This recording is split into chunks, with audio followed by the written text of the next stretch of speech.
వా, ఎంత అద్భుతమైన పండు! ఇలాంటి ఒక పండుని నేను ఇప్పటిదాకా చూడనే లేదు. ఈ రోజు చూశాను కదా, ఖచ్చితంగా దాన్ని తిని చూస్తాను. దాని రుచి ఎలా ఉందో తెలుసుకుంటాను.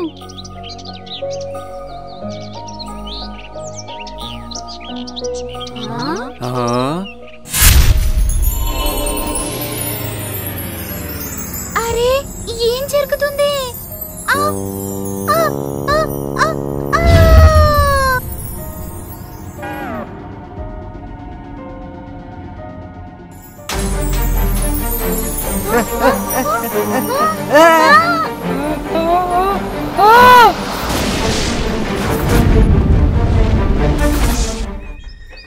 అడవిలో అంతటా గందరగోళం నెలకొంది.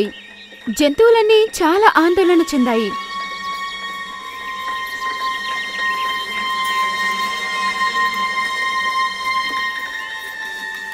మన అడవి మీద ఎవరి దృష్టి పడిందో తెలియడం లేదు.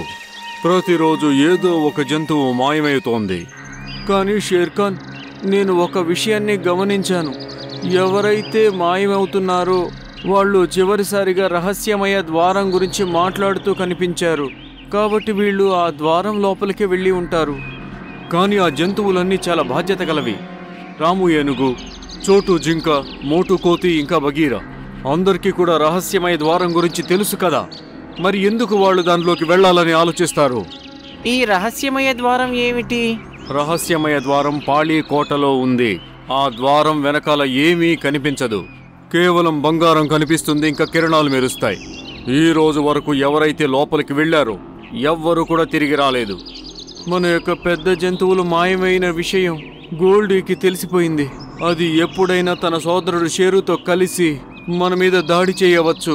మీరు రెండు సింహాలతో ఎలా పోరాడతారు? ఒక రాజుగా ఉన్న నాకు ఓటమిని అంగీకరించడం శోభనివ్వదు.